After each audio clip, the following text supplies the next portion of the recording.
Mic test, mic test. Praise, praise. Yan, isang mapagpalang hapon po sa inyong lahat. Yan, yan, yan. So yun, ako nga po pala si Cyrus Moica. Galing ako sa Matatag Tribe. You can call me Pogi po. Ay, hindi, joke lang. So ano po, nandito po ako ngayon para i-share po yung testimony ko about po sa naranasan ko sa encounter po. And gusto ko lang po, bago po pala lahat, shout amen po sa mga nakasama sa encounter dyan. Ayan. So yun, yung nung una ko pong narinig yung tungkol sa encounter or yung sa LC rin po, na-excite po ako kasi sa po nung leader ko, kapag nakapunta ka dyan sa encounter, mamimit mo si Lord. May encounter mo si Lord. And mababago yung buhay mo talaga. And syempre, sino ba naman di may excite doon, di ba? Babagoyin ni Lord buhay mo. Di ba? And marami rin talagang pumipigil sa akin sa pagpunta dito. Pero praise God nga si Lord gumagawa ng paraan para makapunta tayo dyan. And yun, sa panahong encounter nga na yun, marami ako natutunan. Eto, may tanong ako sa inyo. Sino dito yung mga pinangakuan na? Sino dito yung pinangakuan na mahal na mahal kita habang buhay, 1, 4, 3, susi ko na yan, tatapon ko na yan. Pero di ba, hindi naman tinupad. Yun yung isang traits ng isang tao. Maaari tayo magpangako pero maaari rin nating hindi matupad. Pero ito lang yung gusto ko sabihin sa inyo. Natutunan ko na kapag si Lord yung nagpangako, tutuparin niya po. Yan. Saka po natutunan ko po na yung marami po akong pagkukulang as a person, as a child of God nga po. Pero nung encounter na po na yon, pinaalam po sa akin ni Lord na hindi po yan isang rason para i-condemn niya po ako, pero para ipaalam niya po sa akin kung ano po yung mga inalis niya sa buhay ko. And syempre po sa tulong po ng Diyos, sa tulong po ni Kuya Chipo, sa tulong po ng mga pastors and guides, nagkaroon po ng maayos na sailing ng encounter po. And I'm so happy po kasi nakasama ko po sila and nakapag-enjoy po ako. And syempre, pinasasalamat ko po yung bagong buhay po. Ayun lang naman po. Maraming salamat po.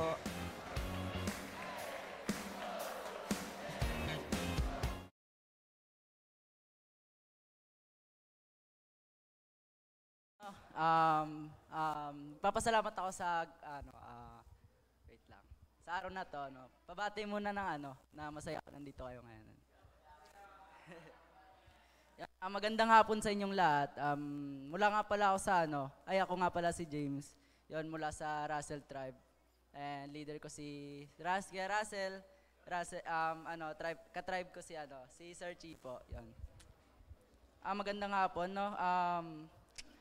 una sa lahat, sobrang laki ng pasasalamat ko kay God. Dahil sa kabila ng mga hadlang, para lang hindi ako makapunta sa encounter. Nalagpasan ko yon. Sabi nga ni Sir Chipo, expect na maraming hadlang na pag nag-encounter kayo, marami talagang hadlang para di kayo makapunta. Yon, sa akin, sobrang rami po kasi. Una-una, kulang po sa budget, and pati na din po sa school. Yon, nung araw na yon, nung may pasok, may quiz po kami at may PT din po. Pero sinacrifice ko po yun lahat. Sinacrifice ko po yun kasi di ba nga sabi po, handa mo isakripisyo lahat para kay God. Yun. Grabe talaga si Lord, Hindi ko ma-explain yung feeling ko na ma-encounter siya. Sobrang gaan sa feeling. Kasi pakiramdam ko noon, pinuno niya yung faith ko. Masasabi ko talaga na binago na ni Lord. Kasi dati nung puro pa ako pinapanood, patugtog, rogala, mga bad action, wala, tinanggal na ni Lord yun. Lahat. Praise God, Ngayon, while nagagawa ako ng mga dapat kong gawin, nagpapatugtog, ako ng worship, nagde-devotion, yung weekend ko, ginugugol ko sa church. Kaya masasabi ko talaga na grabe talaga si Lord. Na dati, nung grade 10 pa lang ako, sabi ko, hindi ako mag-church dyan. Ever, di ako papasok sa church. Pero, hindi ko alam ba't ako nandito. Will talaga yun ni Lord. Grabe talaga si Lord, no? Um, Kaya ano ba? Natutunan ko sa encounter, paano lumaban sa buhay. Na yung dati, madali lang sumuko, ngayon naging matatag na. Kaya nga matatag tribe nga, di ba? Natutunan ko, mali ng mga nagkasala sa akin, mali ng mga tao na nagdulot ng sakit sa akin, at ipag-pray sila na ibuhos lahat ni Lord yung biyaya sa kanila. Yon, madaming nagbago sa buhay ko ngayon. Binago niya yung ugali ko, tinuruan niya ako magpakumbaba. Kaya buong buhay ko, nagpapasalamat ako sa Kanya.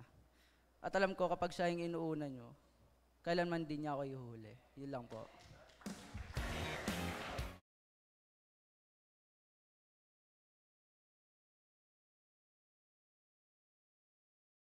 Para po sa araw pong ito. Ako nga pala po si Frederick Bico po, from Matatag Tribe po, na leader ko po ngayon po, si Kaya Chipo po. Yun. Ngayong araw nga pala po, share ko po yung sa mga naranasan ko po sa encounter po. First po is, sa encounter po, nung narinig ko po siya, na-excite po ako. Pero nung narinig ko po na may babayaran 800, napahanga talaga ako ng ilang araw. Like, saan ako kukuha ng 800? Napatulala po ako, hindi ako makatulog. Tapos kinabahan pa po ako lalo dahil nung nalaman ko, pinapanalangin ko na nung nalaman ko na Friday, nung sinabi po sa amin po nila Kuya Chipo na Friday po yung gaganapin, pinipray ko talaga na wala akong pumasok na project, na presentation, pero nandyan talaga po yung kaaway. May inano po sa amin po final project ko. Kinabahan ako. Nanalangin ako kay Lord na sana payagan ako. And praise the Lord. Pinayagan po kami po na bukas po i-present po yung po namin nung yun. Group project po. Kita kinabahan ako. Nga pala po sa rin pala po, maraming salamat po kala pastor, sa mga leaders, dahil sa lahat sa encounter lahat na mabibigat na naramdaman ko po actually is nalabas ko po sa isang hagulgol. Nagmukha talaga ako kung doon, batang ewan nung umiyak ko, puro sipon, puro luwaw sa mukha. Dahil sa upuan kami pero yung pinaka tumatak talaga sa aming lesson, sa marami pong lesson, yung tinuro po ni Ate Jean, yung inner healing po. Inamin ko na medyo patulog-tulog ako kasi antok po ako dahil nung una po, hindi talaga po ako makatulog talaga po nung Thursday night po. Hindi po ako makatulog talaga po dahil na-excite po ako. Lalo nung sinabi yun ng bata po kapano, sino ba naman nung hindi ma-excite na mamimit nyo po si Lord, di ba po? Hindi ako makatulog yan, kaya 2 days paantok-antok ako sa mga lesson, pero thanks God tumatak ko sa puso ko lahat ng lesson. Tapos thank you Pastor po sa lahat po na naturo niyo po. Lalo po kay Teacher Lane po yung about po sa sa media po na medyo tumatak talaga sa utak ko yung sinabi rin ni Pastor na itigil lang yung ML, yung maling libangan. Tapos titigil, hindi lamang po yun, tigil ko na rin yung literal na ML na laro po. Yun lamang po. Praise the Lord. Thank you po talaga po sa opportunity po na mapagsalita po sa harapan po. Yun lamang po. Thank you po.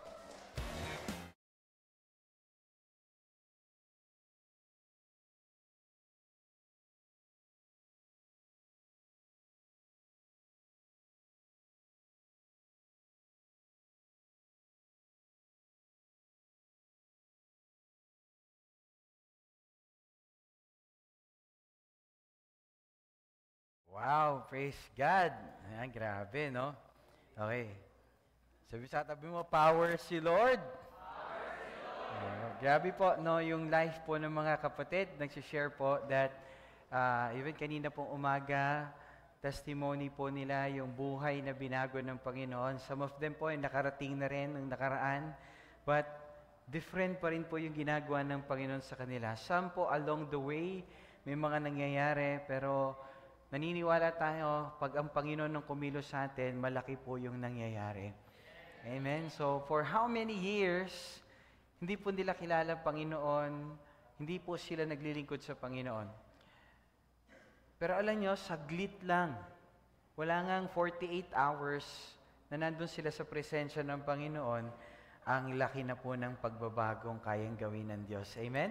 For those po na, Pastor, paano ba makarating dyan? Ask you po, no, kami, Pastor mamaya, kung sa leader niyo po, no, you need to be joined in a cell group po kasi kung wala pa po kayong cell group, you need to be joined in a cell group po. No, ask yung nag-invite po sa inyo, saang cell group po kayo pwede mag-join or even approach us po mamaya, no, after the service, saang cell group po kayo pwede mag-join so that we can join you po sa cell so that ma-ready po kayo para po sa live class. Kasi po by April, meron po tayong live class, meron po tayong encounter uli. Amen? No po, and no, sige po, tuloy natin palakpak sa Lord. Yan. Yan. And I'm so thankful po and grateful sa buhay po ng mga leaders natin. I'd like to thank you guys, no, kasi of course, sa biyaya ng Diyos, and if not sa inyo pong tulong, hindi po na magiging posible yung encounter na yon. No, salamat po sa mga guides natin, sa mga primary leaders natin, lalo na, no, at sa mga cell leaders po natin. Maraming salamat po sa inyo pong ginagawang effort. And I appreciate it so much, no? Sa lahat po ng mga kapatid, maging sa lahat ng mga delegates po natin. Kung ikaw po ay delegate, I believe next time po, ikaw po ay may delegate na. No, kasi yung sa leader mo dati, delegate lang. Ngayon po, siya po ay may delegate na. And I believe sa April po, great things ang gagawin ng Panginoon sa ating church. No po? Nakita ko po, mukhang yung venue natin, maliit na. Maliit na yung church. No po? Maliit na yung church. At nakita po natin yung kilos ng Lord. Paiba ng paiba, paganda ng paganda, patindi ng patindi. At susunod po, maaring hiwalay na po yung 13, no? Sa Rosario pag nag-encounter po tayo. Wow, grabe. No? Sabi sa tabi mo, power si Lord. Amen. Why? Because we are in our new season. Sabi mo sa katabi mo, Happy New Year. Happy New Year. 2025 pa rin ba? January pa lang. And we want to start right so that we will end right. Amen? Sino ito gusto mo magtapos ng tama dahil nagsimula ng tama? Right? Okay. So ngayon po, no, yung series po natin is all about new season. We started it last year pa. Na going to our new season, we consecrated ourselves. At ngayon po, punta tayo doon sa, no, last time we talked about Christianish. We talked about yung dangers po na pagiging lukewarm Christian. No, kaninang umaga po, naiwan ko yung kape ko kagabi, nasa tumbler, natanggal ko yung takip. Ang dami pa naman, laki ng tumbler ko. Pagkita ko nung umaga, ako po, parang nung ininom ko, Bakit? Wala na pong init at di rin siya malamig. Room temperature lang. Sino rito gusto uminom ng ganong kape? So, dami pa, no? Okay? You eat or you drink coffee, hot or cold, but never lukewarm. Ang tawag doon, maligamgam ba yun? Or room temperature? No, yung room temperature lang, yung tama lang, yung room ng kwarto, no?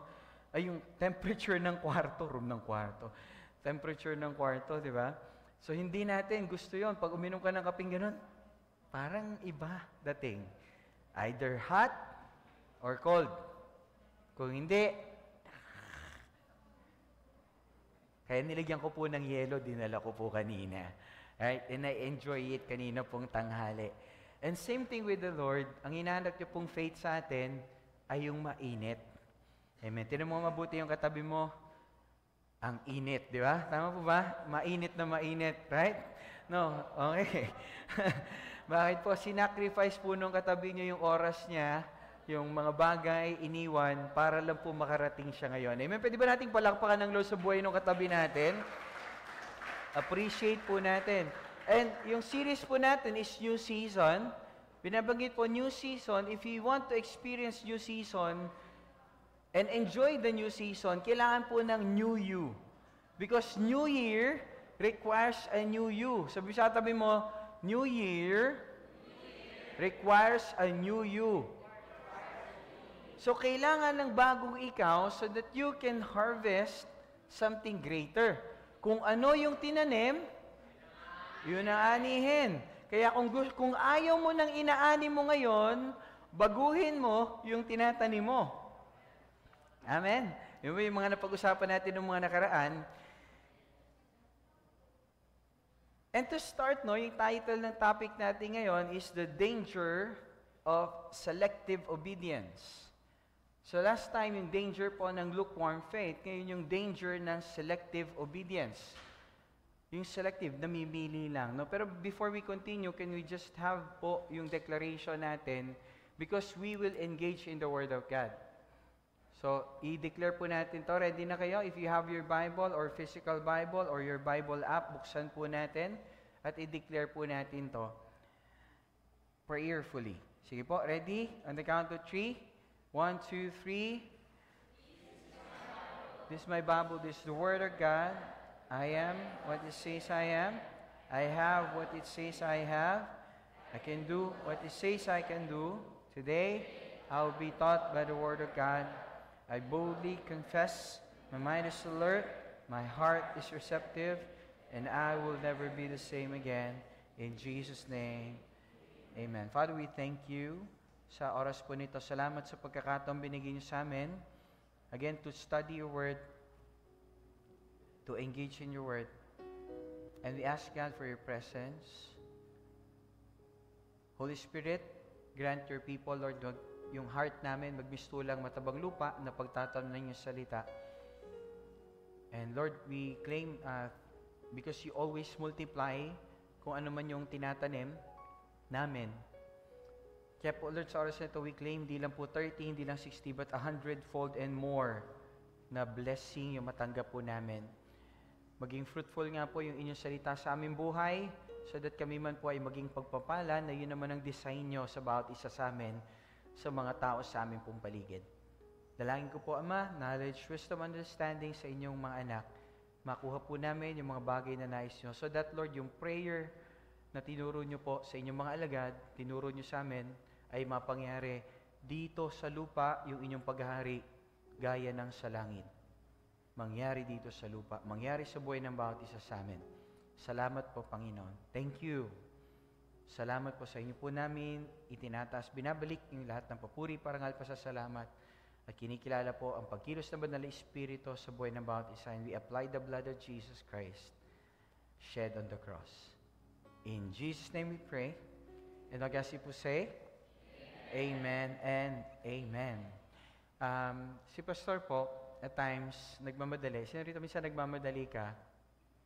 At minsan pag nagmamadali ka, meron ka mga bagay na dapat ginagawa mo, hindi mo nagagawa. Now, nagmamadali ako.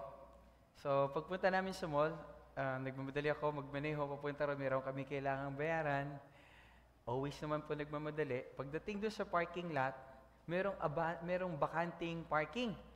Isa. Kaya lang, doon sa parking lot, merong nakalagay na signage. Ano nakalagay? Merong 2 tao, isang lalaki, isang babae, at merong tungkod. Ano ibig sabihin nun? Senior citizen.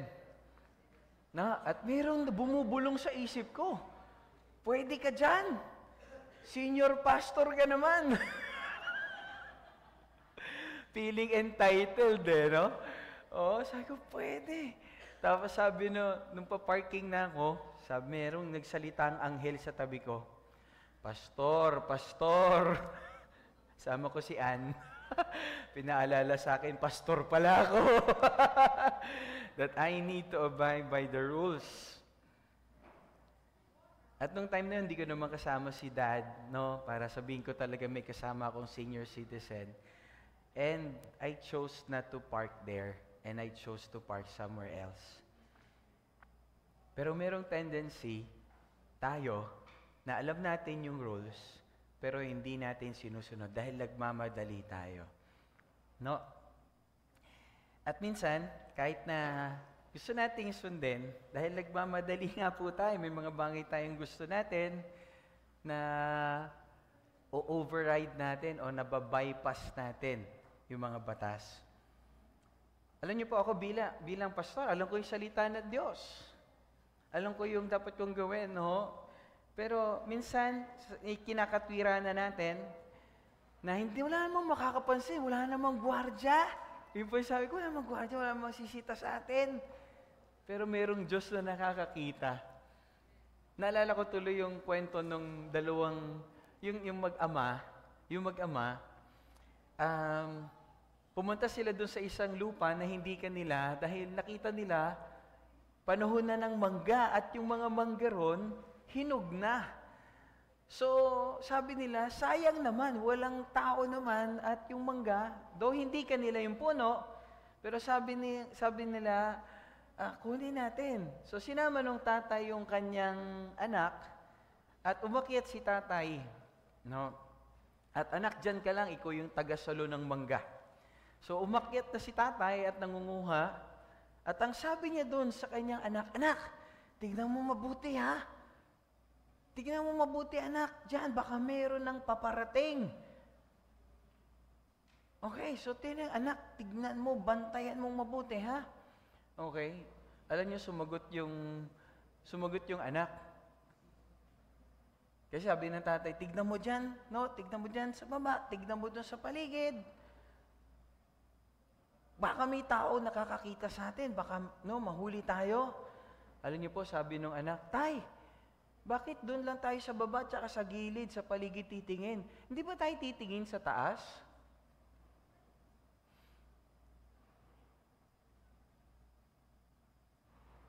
Kung titignan po natin mga kapatid, yung tatay po nagimbal dun sa sinabi ng kanyang anak.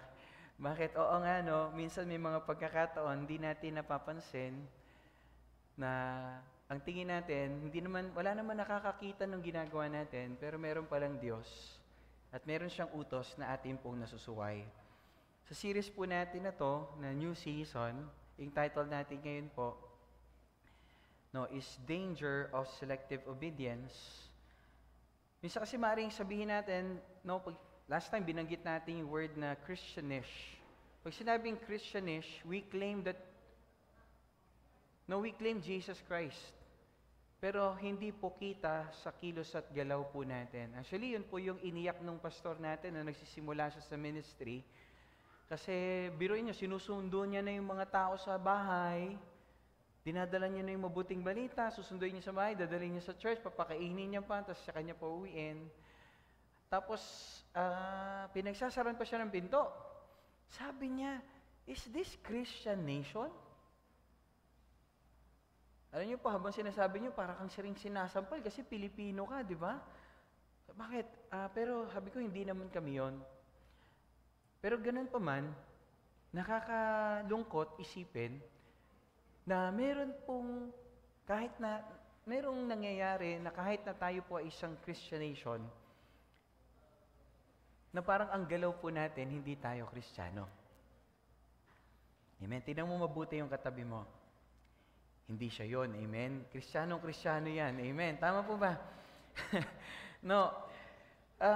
Kasi po minsan, we justify yung ginagawa po natin, and alam natin, yung Christianish po, ang ginagawa niya po, commonly, pag sinabing Christianish o yung may pagka-Christian lang, meron silang selective obedience. Pinipili lang kung ano yung gusto nilang sundin. Marahil ito yung sa kanila ay talagang mali, pero yung sa tingin nila ito ay tama kahit na sa Panginoon ay mali, ito ay kanilang inilalaban and they are just selective dun sa kanila pong pagsunod. No, parang sasunduin ko yung sinasabi ng Panginoon hanggat hindi mahirap, hanggat hindi nasasagasaan yung pananaw ko, pero pag nasagasaan yung pananaw ko at medyo nahirap, medyo bibitawan ko muna. At i-define po natin ano ba yung selective obedience. Sabi po sabi po yung selective obedience daw po is the dangerous illusion that doing some of what God commands is enough. Some lang, konti lang, hindi lahat. When it's really disobedience in disguise. No, ibig sabihin, sundin ko lang to, pero itong area na to, hindi ko to sundin. Okay lang naman, naintindihan naman ng Diyos. Di ba? Okay lang, attend ako ng church, pero mamaya pag uwi ko, doon yung mga tropa ko, nihintay ako. Meron kami nakahandang malamig na malamig. Di ba? So, disobedience, di ba? So, nagsimba naman ako nag-pray naman ako, nagbasa naman akong Bible. Ito lang naman yung kinakatwiranan, no po? So, at minsan makita po natin, parang sumunod naman ako Parang, alam mo yun, minsan tayo po mismo, dinadaya natin yung ating sarili kasi parang konti lang naman nasunod ko, nakasunod naman ako Hindi nga lang buo. Kaya lang, sino tiniwalang hinahanap ng Lord buo? Kasi ang gusto niyang pagpapala na matanggap natin ay buo. At yung pagsunod po, ito ay love language. Tama po ba? No, sa magulang, dahil ba kinis ka, dahil ba niyakap ka nung anak mo, love na yon. Nung inutusan mo maghugas ng plato, nagdabog. At nung naghugas, binasag.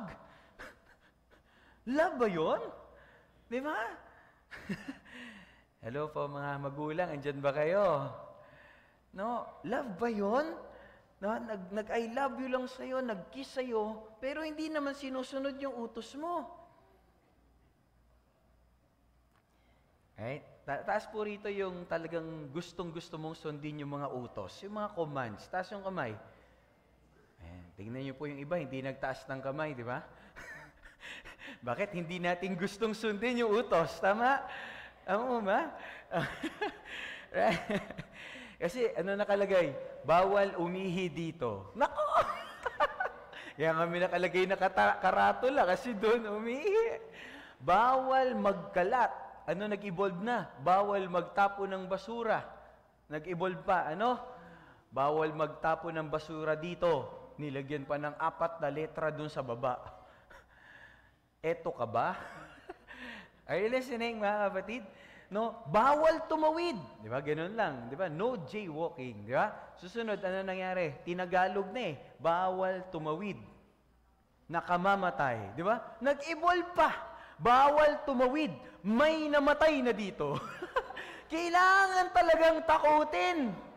Pero kung naiintindihan natin talaga, yung halaga ng pagsunod na ito ay pagpapala sa atin, no, at hindi sumpa ang pagsunod.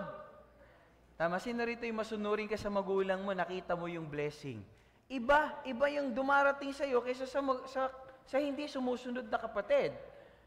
Bakit? Kasi may favor sa iyo. Why? Pareho kayong mahal. Unconditional yung love. Kahit may toyo ka, diba? Tama ba? Kahit may toyo ka, mahal ka. Pero yung sumasunurin ka, ibang level yun.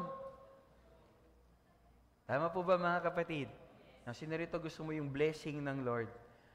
No, yung kaligtasan po, unconditional yon. No? Pero tignan niyo po itong mga talatang to, pag-aralan po natin.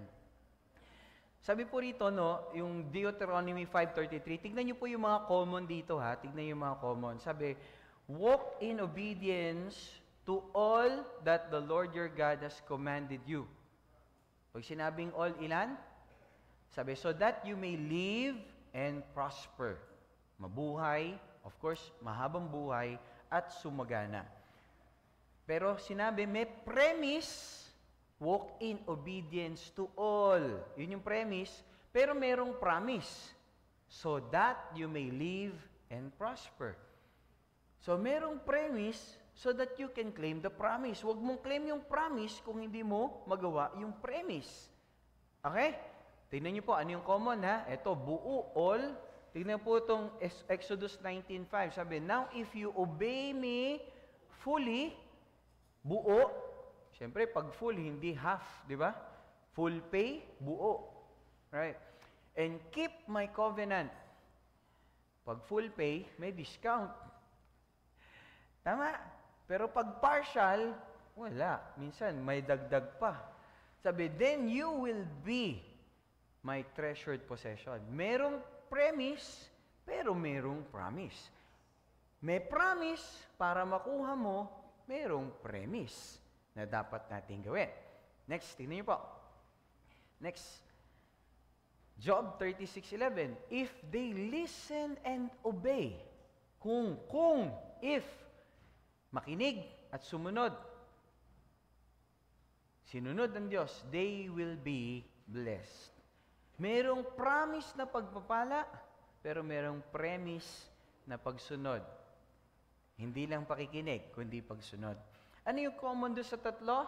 Pag sumunod tayo ng buong puso, merong pagpapala, Panginoon. Unang-una po, na makuha natin doon sa tatlo, God is asking for our full obedience. Yan yung premise. Tama po? Okay? At meron ding promise. Ano yun? Merong kondisyon, may mga pagpapala ang Diyos na nakapaloob. No, merong kondisyon. Yung pangalawa, some of God's blessings are conditional. May mga blessings si Lord na unconditional. Pastor, di ba yung kaligtasan parang, di ba yung kaligtasan by grace? Tama po.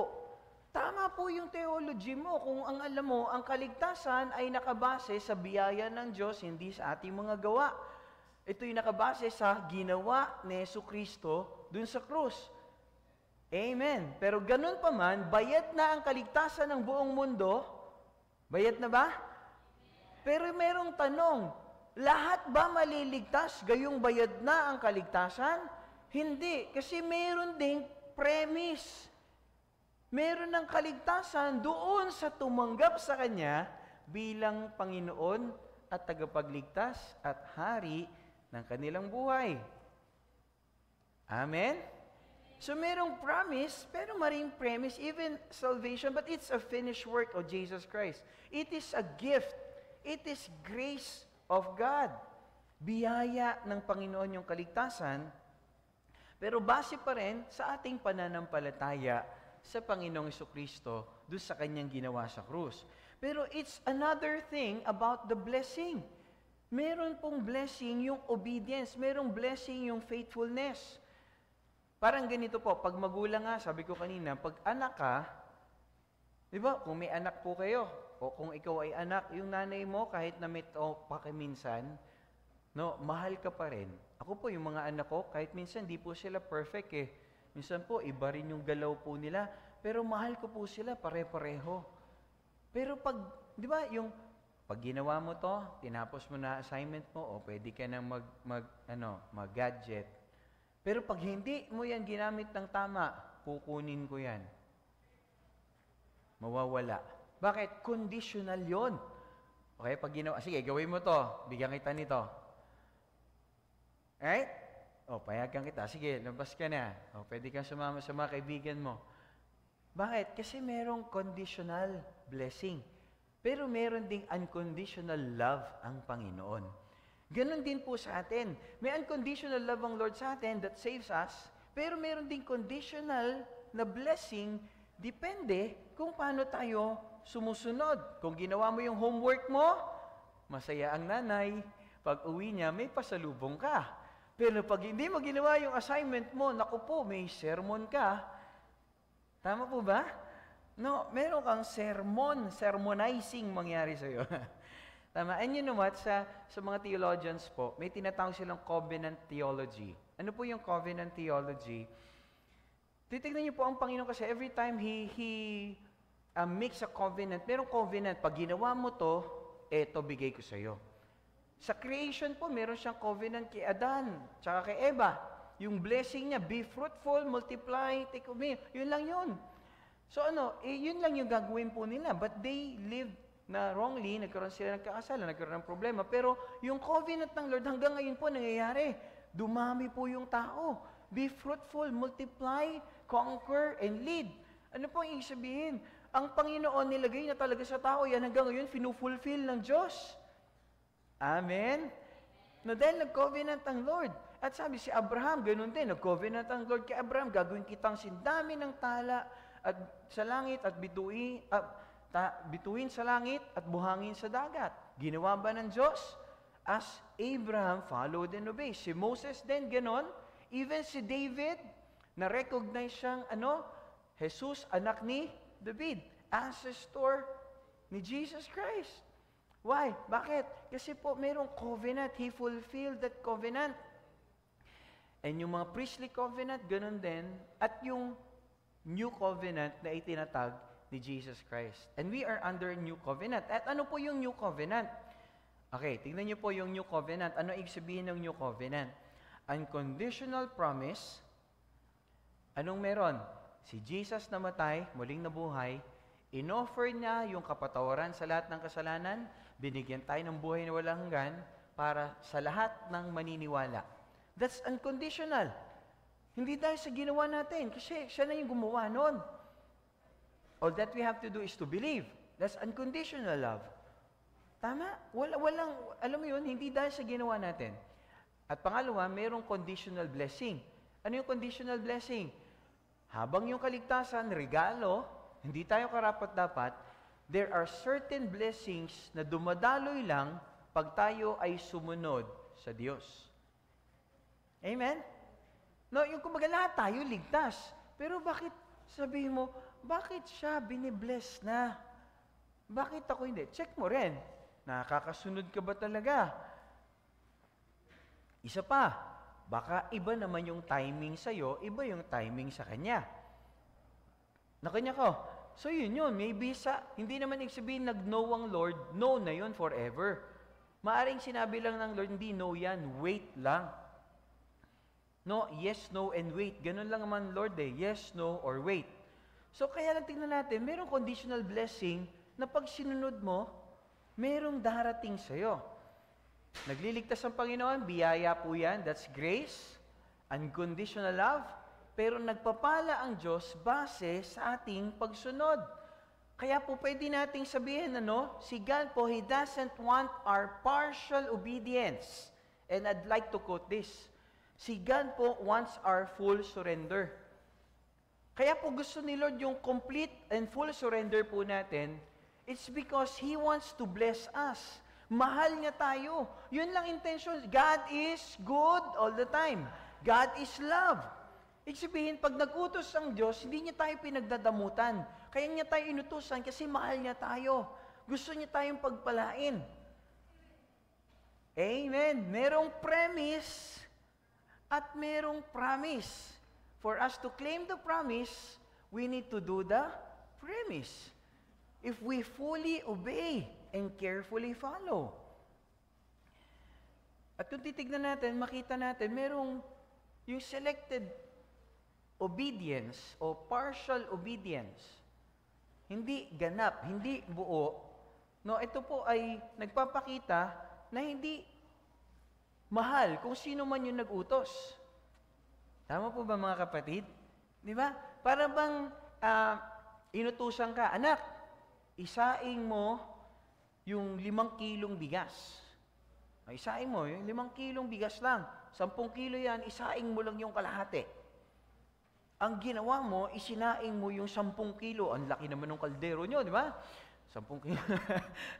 Kaya lang, sinaing mo kaya mo namang isaing, di ba? Kaya lang ang utos, 5 kilo. Ano nangyari? Sinaing mo 10 kilo. Anak! Pagdating, ba't mo sinaing yung 10 kilo? Sabi ko 5 kilo lang. Yung 5 kilo, budget pa natin yan sa susunod Hello po, kakainin nyo yung 10 kilo ngayon. Hindi. Lalagay sa freezer? Pwede naman, di ba? Pero sino rito naniniwala, merong pagsuway doon? Merong pagpapalo. Hindi pagpapala. Bakit? May sermon ka. Bakit? Kasi po meron lang hindi pagsunod. Alam niyo po, merong istorya sa Bible, sa Old Testament, isang hari po na pinili ng Lord, the very first king. Kung kilala niyo na, sino yon? Very first king ng Israel. Sino? Si King Saul. Si King Saul po, siya po yung pag-usapan natin, si King Saul po, he started na talagang gusto niyang sundin ng Diyos. Wholeheartedly, gusto niyang mag-serve sa Lord, gusto niyang i-fulfill ang kalooban ng Lord. Pero alam niyo po, merong mga little compromise sa buhay niya that eventually brought him palayo sa Panginoon. Mamaya, naghahanap na siya ng mga espiritista dahil hindi na siya pinapakinggan ng Diyos, hindi na sumasagot ang Diyos sa kanya. At alam niyo po, sumunod, demonyo na naririnig niya, Eventually, nawasak ang kanyang buhay, ang kanyang pamilya, at nawala ang kaharian sa kanya. Supposed to be dapat, Jesus, anak ni Saul. Ganun sana eh. Kaya lang naging Jesus, anak ni David. Si David po yung sumunod kay Saul. David na pumatay kay Goliath. Siya yung armor bearer ni Saul. Pero bakit ganun? Bakit nagbago yung storya na dapat si Saul nakauna-unahan, siya pa naman po yung pinakagwapo sa Israel. Huwag niyo po akong titigan, si Saul po pinag-uusapan natin. Ay? At siya po yung pinakamatangkad sa buong Israel. No, siya po yung pinakagwapo at pinakamatangkad, siya po yung pinili. At kasi ganun yung tingin ng mga tao. Yung pinakagwapo, yung pinakamatangkad, yun ang nilagay ng Panginoon. Kasi naghanap sila ng hari, ayaw na nila sa Lord. Pero alam niyo po, si Saul, na dating gustong-gusto namang sumunod sa Panginoon, kaya lang problema po, inilagay niya ng katwiran yung kanyang kamalian, yung kanyang kasalanan, at hindi niya alam na sasaktan siya nito, nagkakaroon ng problema yung relasyon niya sa Diyos, at eventually, nawasak yung kanyang buhay dun sa dulo. Ikinamatay niya po yun, maging ng kanya pong mga anak. Bakit po? Kasi meron siyang mga maliit na pagsunod. Pastor, paano nangyari yon? Paano mangyari na yung isang tao na talagang gustong-gustong sumunod sa Diyos ng una, paano nangyari nag-end up siya na yung buhay niya wasak? Naging miserable yung buhay niya. Hindi na siya pinapakinggan ng Diyos. Bakit po? It happens, you do it, one step at a time. One step at a time.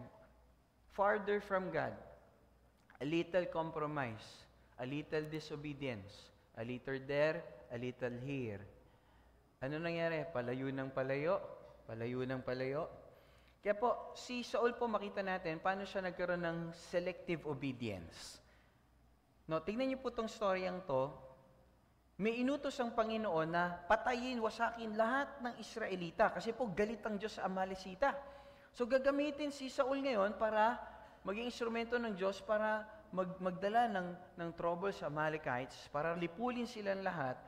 Dahil napakasama nila. Gusto ng Diyos lipulin sila ngayon. Wala kang ititira kahit ano. Wala. No. Papatayin lahat, susunugin nga yung lugar.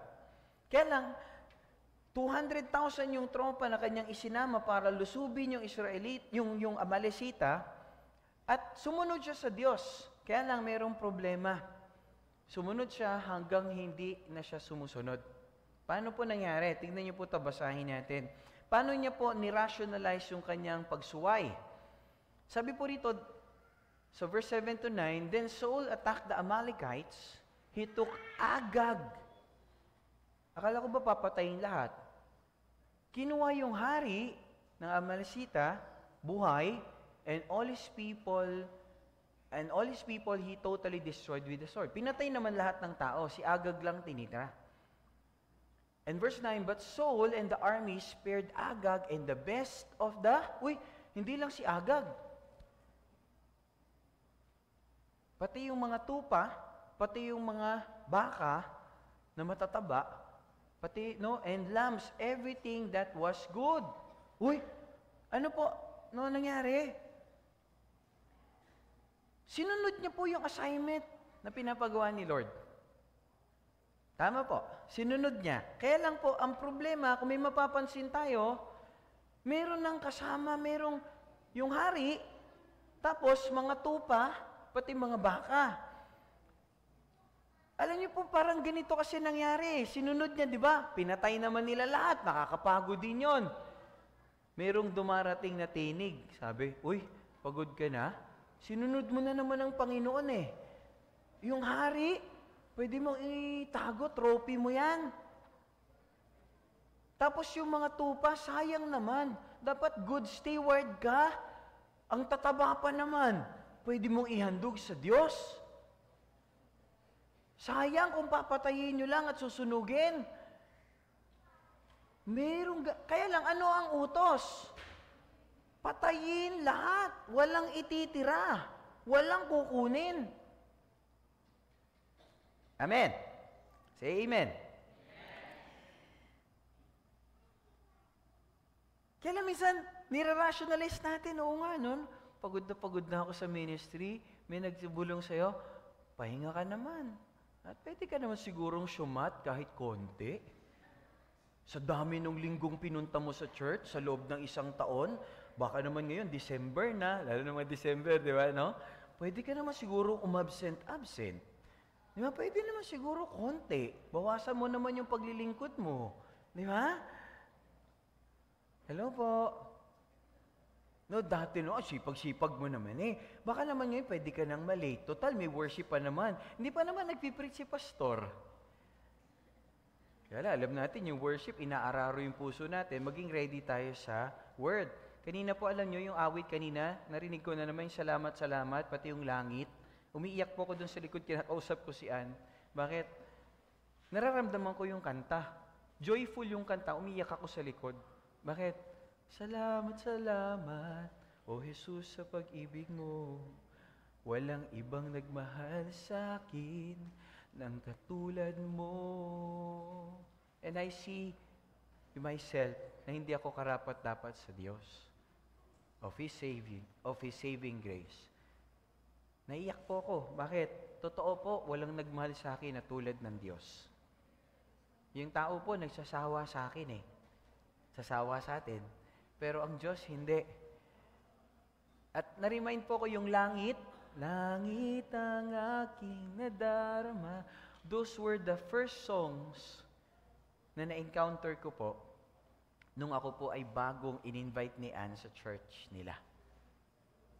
And I was crying. Bakit? Kasi po, nung kinakanta ko yun dati, niremind ako ng Lord. Nung kinakanta mo yan, bago ka lang dalo. First timer. Pero ngayon, ano na ang ginawa sa iyo ng Panginoon? Malaki na. Amen. Hindi lang ako taga-dalo, hindi lang ako uma-attend, hindi lang ako tagapakinig. Ako'y ginagamit na ng Panginoon. And sabi ko, naiyak ako dun sa likod. Sabi ko, grabe. Why? Because of the love of God. Tama, tapos malate ka. Mamiss mo yung gano'n, di ba? You don't want to miss that, di ba? Sayang, no? Minsan gusto lang natin tumanggap sa Panginoon, pero hindi tayo makapagtanim sa Panginoon. Pero gusto nating umani ng sagana. Pero nakabase yung pag-ani natin kung ano yung tinatanim natin. Amen. Tama po ba? Minimit lang naman ng Lord. Kaya po nilagay talaga natin, awit muna tayo at offering muna tayo bago tayo tatanggap ng word from God. Okay? So, kaya po ganun yung ginagawa natin. But, tignan nyo po, ang problema po kasi, meron tayong naririnig na tinig. Alam nyo po, kadalasan po si Saul nagsimula po yung kanyang pagsuway dahil meron siyang narinig na tinig. Disobedience always starts with a whisper. Meron bang bumubulong sa'yo? Ha? Meron ba? Ano bang bumubulong sa'yo? Ingat ka sa mga pinapakinggan mo. Ingat ka sa mga bumubulong sa'yo. Bakit? Hindi lahat ng bumubulong ay tama. Lalo kung yung Word of God din ginagamit, pero yung authority nilalagay sa'yo. Just like nung tinukso si Jesus Christ, Word of God din ang ginamit ng kaaway. Ano sabi? Nasusulat. Sabi ng kaaway, no, tumalong ka din sa taluktok ng templo, at sabi, nasusulat, iingatan ka ng mga anghel para hindi masugatan ng iyong mga paa sa mga bato. Tama yun. Nasa awit po yun. Kaya lang yung authority nilalagay hindi sa Diyos na nagsugo kay Jesus, hindi doon sa authority sa taas, kundi nilalagay sa kamay ni Jesus. Kaya lang si Jesus dumating hindi para i-fulfill ang kalooban niya, kundi i-fulfill ang kalooban ng Ama. Tama. Word of God, pero maling authority. Pwede, di ba? Pwede namang hindi umatin. Naiintindihan naman ako ng Lord. Ang Lord mapagbiyaya, sabi ng salita. Tama. Kaya lang, saan mo nilalagay yung authority? Sa sarili mo o sa Diyos? Si Jesus, ano sagot? Nasusulat din. Word of God din, huwag mong subukin ang iyong Diyos at Panginoon.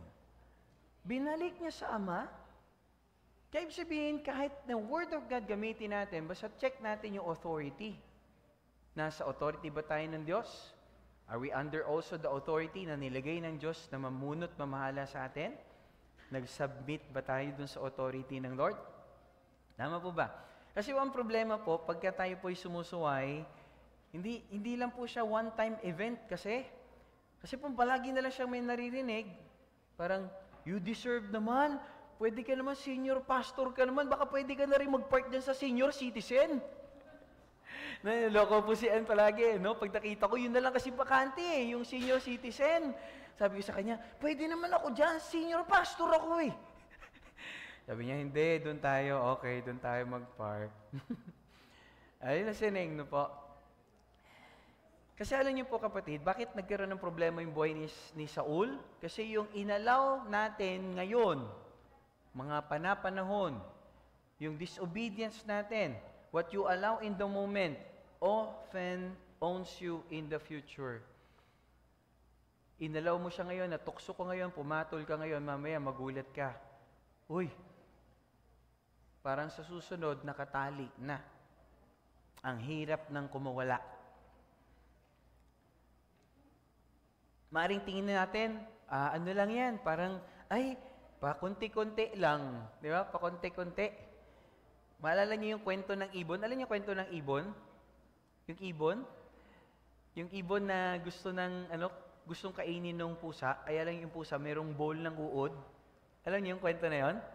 Na sabi nung pusa, sige, kain ka kasi gusto ng ibon kumain. Tingin naman yan, sarap-sarap ng uod na yan. Sige, kuha ka lang. Basta isang kapalit lang, isang balahibo. O sige, bunot ka balahibo, bigay ng isang uod. Di ba? Ganun lang naman yung kaaway no? Unti-unti lang. No? Gamaya, balik naman, gutom na naman ako, sige, isang uod ulit. Sarap! Sarap no? Talaga yung kasalanan, masarap.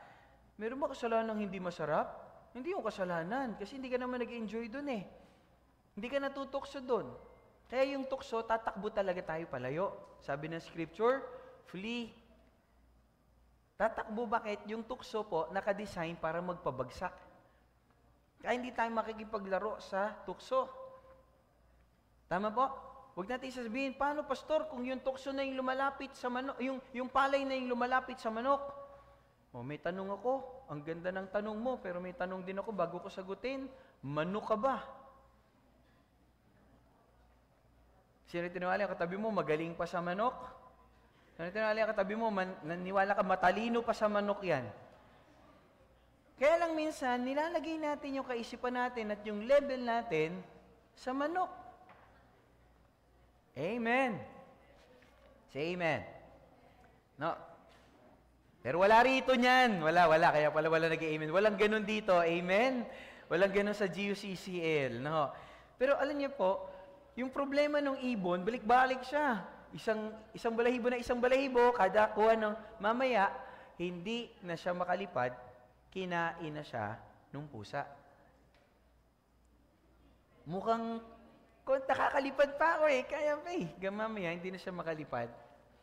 At dahil doon, kaya na siyang kainin ng pusa. We don't realize yung mga maliliit na bagay na ginagawa natin, little compromise, little disobedience. Hindi po bigla yung parang, ba't naman? Alam niyo po, commonly, devotion. Ano unang nawala bago ka nagwala? Yun yung tanong. Ano yung unang nawala sa'yo bago ka nagwala? Hindi bigla nagwala. Merong nawala. Tanong mo katabi mo, ano yung nawala? Hindi, wala. Dito, kompleto? Tanong katabi mo, kamusta devotion? Tanongin yung katabi mo, kamusta cell group? Ayun. Di po, commonly, hindi po bigla. Si Judas po, hindi rin bigla. Si Saul po, hindi rin bigla. Hindi biglang nawala sa kanyang kaharian. Hindi po bigla. Hindi bigla na lang naririnig niya, demonyo na. Hindi po bigla. Kasi nung una, gustong-gusto niyang sundin ang Diyos. Ito yung tanong, where are you letting sin whisper its way into your life? Saang area ng buhay mo, hinahayaan mo yung kasalanan na magbulong sa'yo? Okay naman, naintindihan ka naman ng Diyos. Lahat naman ginagawa na yan Oo, pwede naman yan. Hindi ka naman gumaganti doon sa nakasakit sa iyo eh. Huwag mo lang patawarin. Hindi mo naman kinakalimutan ng Diyos eh. Ginagawa mo naman yung devotion mo, pero hindi na para hanapin ng Diyos. Ginagawa mo na lang kasi requirement. Hindi ka naman mandadaya sa asawa mo eh. Tago naman, di niya naman alam. Di ba? One and only lang naman pag nagmahal ka. Di ba? One in Rosario, one in Tansa. Kada 3 kilometers, may isa eh. No? Tapat naman, di ba? One in Rosario, one in Tansa. Isa-isa lang naman. Pero kada area. No? Misa, alam mo yun, yung gusto mong magstay naman sa budget mo para mabantayan mo. Kaya lang, ang problema, no, andyan naman si Shopee, si Lazada, add to cart, buy now. Lungkot later. No. At ang nakakalungkot, hindi na nakapagbigay nung para sa Panginoon, hindi na makapagbigay ng kanyang tithe, wala pa siyang offering. So walang tutubo dahil wala siyang naitanim. Parang hindi naman ako manonood na, hindi ka na nanonood ng porn? Okay. Sige, dito na lang ako sa Facebook, mag-search na lang ako yung mga model na naka two-piece. Hindi naman porn to. Pero mamaya, saan ka dadali nun? May mga link na naman dyan na pag kinlik mo, doon ka naman mapupunta, magugulat ka na naman, nanonood ka na naman. Nang hindi mo dapat panoorin. Kaya lang kapatid, reminder, Kristiyano ka. Are you listening? Sabi nga po yung Christian is claiming Jesus Christ pero hindi sinusunod sa kanilang pamumuhay. Kapatid, tingnan mo sa paligid, meron ka bang hindi kilala dyan sa paligid mo? Meron ka hindi kilala? Okay. Kung meron ka man nagagawa, i-confess mo sa Kanya. Hindi. Joke lang yun, joke lang. Huwag niyong gagawin, no? Okay, hindi po. Okay? We confess it to the Lord. Aamin tayo sa Panginoon. Meron tayong maling ginagawa. Alam niyo po, nung sa dami nung pagsuway na ni Saul, ano po nangyari? Hinarap siya ni Prophet Samuel. Sabi, Tol, anong ginawa mo? Bakit? Sinunod ko naman ang Lord. Tingnan mo, ano sabi niya po? Kinakatwiranan niya, ha? Sabi nung verse 20 to 21, I did obey the Lord. Hindi mo sinunod. Hindi, sinunod ko si Lord. Sinunod ko yung mission, sinunod ko yung assignment. Winasa ko talaga yung mga Amalisita. Kaya lang, dinala ko si Agag. Trophy, syempre. Di ba? Kaya lang patayin daw lahat. And verse 21, the soldiers took sheep and cattle from the plunder. Nilagyan niya ng katwiran. Yung mga sundalo kasi, kinuha. Yung mga tupa, yung mga baka. At kinuha naman kasi, i-devote sa Panginoon, isa-sacrifice din to the Lord. Pero ito may word. Di ba? Okay yung relationship nila ni Lord? Tingnan nyo, dahil sa simple disobedience, nagbago.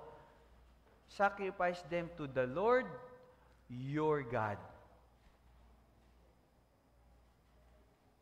Dati, Diyos niya. Ngayon, Diyos na ni Samuel. He became distant to God because of his disobedience. A little compromise. Merong pong problema dun sa atin pong relasyon sa Diyos. Yung kasalanan po kasi, hindi siya gumagawa ng magandang rason. Gumagawa siya ng magandang excuse na hindi natin masunod yung inuutos ng Panginoon. Every sin we justify builds a wall between us and God. Kaya si Saul, ano nangyari? Yung dating si Lord, close sila dahil meron siyang compromise. Ano sabi niya na ngayon? Isahandog ko sa Diyos mo. Hindi ko Diyos. Nagkaroon na ng problema. Baka mamaya dahil may compromise, sabi mo, ihahandog ko dun sa Diyos ni pastor o sa Diyos ng cell leader. Gano'n na. Sabi, hindi na kayo close ni Lord. Na dati naman close. Pero merong maliit na compromise. Bakit? Because we justify sin. Sabi ng Panginoon, mahal tayo ng Lord eh. Gusto niya tayong i-bless eh. Kaya gusto niya sumunod tayo ng buo. Ang hinahanap niya lang obedience natin dahil merong premise bago yung promise. Gusto niyang ibigay sa atin yung pangako niya palagi. Kaya lang, pag hindi natin sinusunod yung premise, hindi niya kayang ibigay sa atin. Sabi ng Lord, ingatan mo yung buhay mo, manatilihin mong malinis. Kaya lang, nakikipaglaro ka sa kasalanan. Nag-engage sexually. Total, nawala lang naman yung aking virginity. Pwede na ako mag-party-party. Ha? Kapatid, sa Panginoon na yung katawan na yan. Bayad na ni Jesus yan. Sabi, huwag ka nang titingin ng may pagnanasa sa iba. Bakit? Kasi maglalaro sa isip mo yan. Kaya lang, huwag na raw titingin. No, huwag na raw babalik. Pwede raw tumingin, huwag na babalik. Kaya pastor, ang ginawa ko, binabad ko na lang. Hindi isang tingin lang, hindi na balik. Di ba? Kapatid, pastor, hindi ko naman chinismis. Di ba? Hindi ko naman minarites, hindi ko naman tinolits. Nagkwentuhan lang kami, ano yung pwede namin ipag-pray tungkol sa kanya. Are you listening, mga kapatid?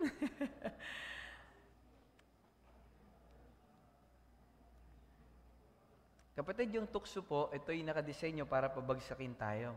Kaya ang sabi ng scripture, lumayo ka, tumakbo ka, palayo.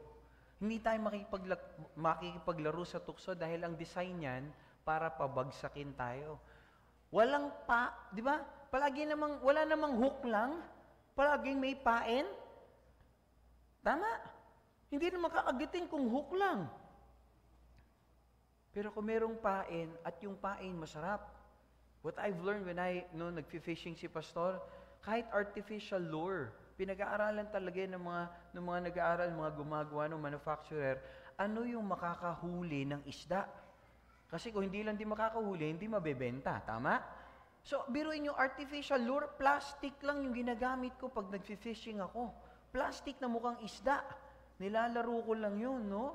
Ano nangyari? Humahabol na yung isda. Nakuhuli ko tuloy ngayon yung bibig nila. Ang kaaway ganon din sa atin. Hindi siya maglalagay sa'yo nung bagay na hindi masarap. Hindi kaaya-aya. Amen? Talaga yung mga magaganda at gwapo na yan, di ba? Pinapatibong pala. Unbeliever, sabi ng Lord, huwag kang makiisa sa hindi mo kapanalig. Pastor, siya lang pumansin sa akin. Ang ganda, ang gwapo, mabait din, Pastor. At nag-church din. Baka mamaya, ikaw lang ang puntiryan yan. Are you listening? Hindi po, may mga ganun kasi. Tingnan niyo po ano nangyari. Dahil si Saul po, ginamit niya yung excuse. Yung excuse po kasi pakana ng kaaway yun, temptation yun. Pwede naman Pwede naman. Naglingkod ka naman, ginawa mo naman yung assignment mo, pinatay mo na naman lahat Hindi lang, kinuha mo lang naman yung hari lang naman. Tsaka yung mga hayop naman, ihandog mo rin naman sa Diyos.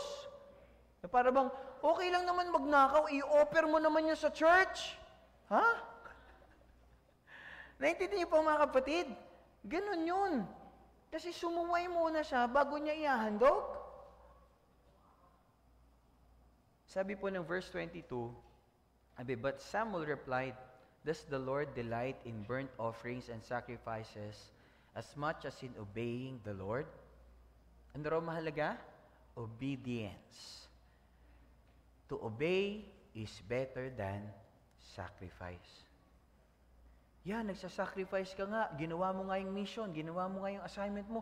Hindi alam ng Lord. Alam mo yan, Sally. Gumaganon pa Alam mo yan, Pastor. Hirap na hirap. Wala, hindi ko naman kina-question yun. I appreciate your service. Pero hindi ka na sumusunod ngayon Disobedient ka na.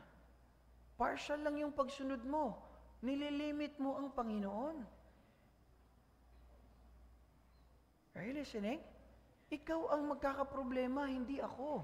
Dahil ikaw na yung hindi sumusunod. Kino-question mo na ngayon yung pagdalo mo. Dati, mahalaga sa iyo yung pagdalo sa church. Mahalaga sa iyo yung cell group. Mahalaga sa iyo yung pag-win ng soul, pag-make ng disciple. Ngayon, kino-question mo na at sabi mo, Pastor, sobra naman, grabe na yung sacrifice ko.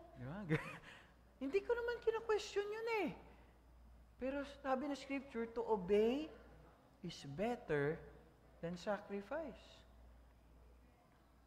Amen?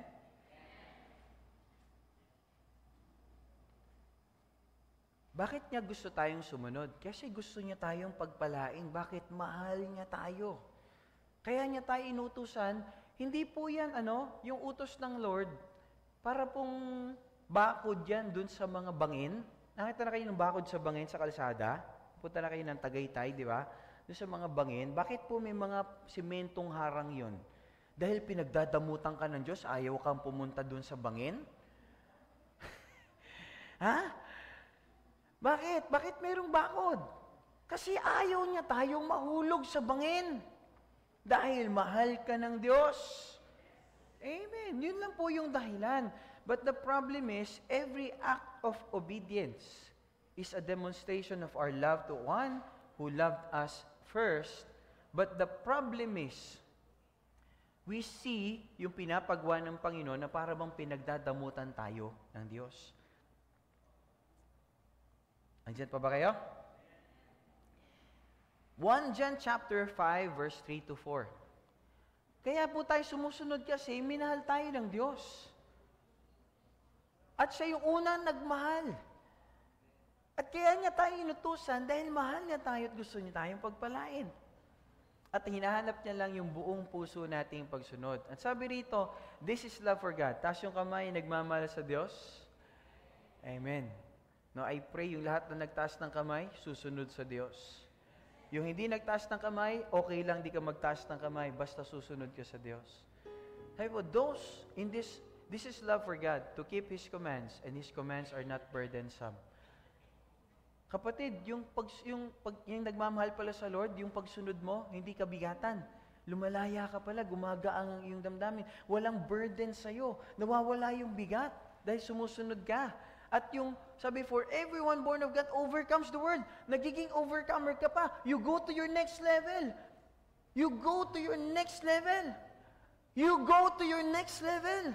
You are an overcomer. Dahil sumusunod ka lang sa Panginoon. It's not about you, it's about Him. Kahit hindi ka magaling, basta sumusunod ka sa Panginoon, pagpapalain ka ng Diyos, you go to your next level. Why? Kasi ang Diyos talaga ang tagumpay po natin. Bakit po siya nagutos? Kasi mahal ka niya. God loves us unconditionally, walang kondisyon, pero yung blessing ng Diyos, dumarating sa atin, may kondisyon. If we fully obey, if we careful to follow, we honor God, we love Him. Gagawin natin to dahil mahal natin ng Diyos. Gagawin natin to hindi dahil, sabi ni pastor, kaya ako mag-first fruit, kaya ako mag-tithes, kaya ako mag-offer. No, gawin mo dahil mahal mo siya. Dahil alam mo, pag sinunod mo siya, nilagay mo na yung buong mong pagtitiwala sa Kanya. Sabi ng iba, pastor, di ba kusang loob na sa New Testament? Kusang loob? Okay, tingnan mo. Sa Old Testament, pastor, kasi sa Old Testament pa yung mga tithes na yan, pastor. Okay, tingnan mo. Okay, sige. Doon first lang, doon tithes lang. Okay. Puntahan natin dito sa New Testament. Si Jesus pumunta doon sa offering talaga, yung offering box. Tinawag yung disciple. Nag-observe. Tinanong niya, sino ang malaki ang ibinigay? Sabi ng Lord, yung mga grabe, pilak, bagbag yun. Yun? Di yun. Babaeng balo, 2 kusing. Pero sabi ng Panginoon, yung mga yun, ang daming binigay. Pero yung binigay nila, sobra lang. Surplus. Pero yung babaeng balo, 2 kusing yung binigay niya, pero yung binigay niya, buo niyang ikabubuhay. Ang tinitignan pala ng Panginoon, hindi yung binibigay natin. Ang tinitignan ng Panginoon, ano yung natitira after natin sumunod. At yun ang may value sa Lord. Mari sumunod sila, partial lang, sobra lang to sa amin. Ikapulang nila yun, yung bag na yun. Pero yung babae, buo niya ikabubuhay. Tinanong ko ngayon, ano gusto mo? Old Testament giving, 10% lang? First fruit lang? O dito sa New Testament, standard ni Jesus, buong buhay. Katulad niya, binigay yung buong buhay sa krus. Tulad nitong babaeng balo, buo niyang ikabubuhay yung binigay. Pastor, doon na lang sa Old Testament. But pagbigayan talaga, we limit God. Pero sino ito naniwala, hindi pa babayaan ng Panginoon yung babaeng balo. Bakit? Dahil sumunod siya.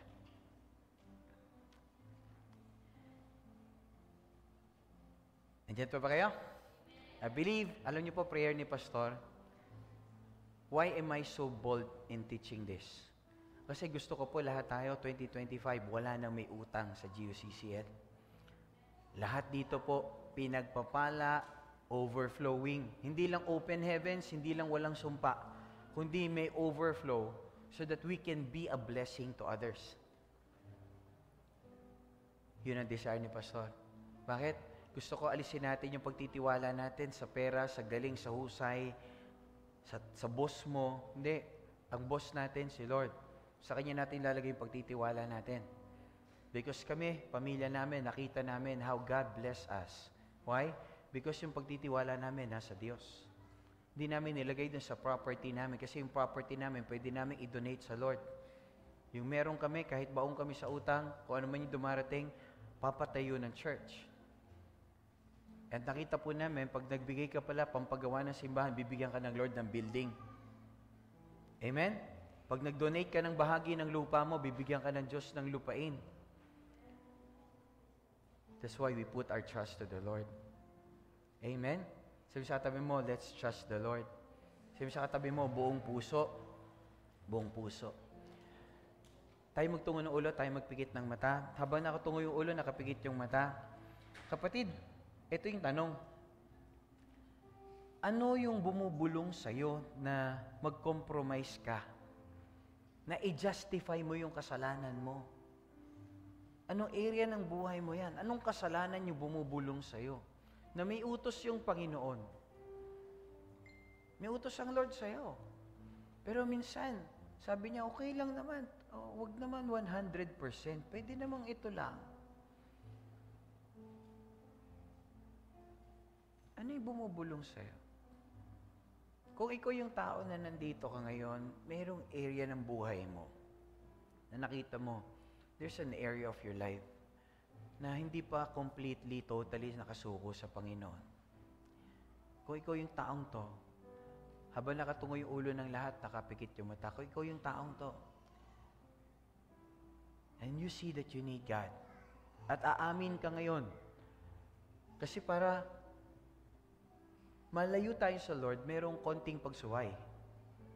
Pero gusto mo mapabalik ka sa Panginoon, Pastor, paano gagawin ko? Gawin mo rin, humakbang ka palapit sa Diyos. Paano yan, Pastor? Ngayon, if you want, if you're that person, you decide. Susunod na ako sa Panginoon. I'll decide, magbibigay na ako ng time, sumunod sa Panginoon. Kung ikaw yung taong to, habang nakatungo yung ulo, nakapikit yung mata, and you see that you need God, may konting disobedience, kung ikaw ito, taas mo yung kamay mo sa Panginoon. Taas mo yung kamay mo sa Panginoon. I'll pray for you. Father God, in the name of Jesus, andito po kami as a church, coming to you, God. Patawarin niyo po kami. Kung may area ng buhay namin na kami po ay nakasuway sa inyo. Kung meron po kaming partial obedience, forgive us, God. Forgive your people. At sa oras po nito, Panginoon, bigyan niyo po kami ng strength, ng will, ng wisdom to decide na piliin po namin sumunod ng buong puso sa inyo. Minsan, Lord, masakit yan. Minsan, mahirap yan. Pwedeng kutyain kami ng tao. Pwede may mga taong iwan na kami dahil sa aming pagsunod sa inyo. Pero Lord, naniniwala kami na iwan man nila kami, hindi nyo kami iiwan kailanman. Nananatili kayong tapat, hindi kayo nagbabago, Panginoon. At yung pangako nyo, Diyos, as we follow and obey, inyo pong mapapangyari sa aming pong buhay. Salamat po, Panginoon. Sa oras na ito, kapatid, gusto mo magsimula sa Panginoon? Gusto mo magsimula na nakita mo kasi parang, Lord, hindi pa ako nagsimula sa Panginoon. Hindi pa siya yung hari ng buhay ko, kaya hindi ako makasunod. Ang simula kasi, tanggapin mo si Jesus as Lord and Savior ng iyong buhay. Kung ikaw itong taong to, samahan mo ko sa panalangin. Pwede po ba yun? Lahat tayo mag-pray. Walang mag-isang nananalangin. Tatatag natin sa Jesus na Panginoon, tagapagligtas. Tayo manalangin. Panginoon naming Ama, salamat po. Dahil binigay niyo si Jesus na magbayad ng lahat ng aking kasalanan sa krus ng Kalbaryo. Tinatanggap ko si Jesus at yung kanyang ginawa sa krus bilang sapat na kabayaran sa lahat ng aking kasalanan. At ito'y merong kapangyarihan para maglinis, para magpatawad, at magbigay sa akin ng buhay na walang hanggan.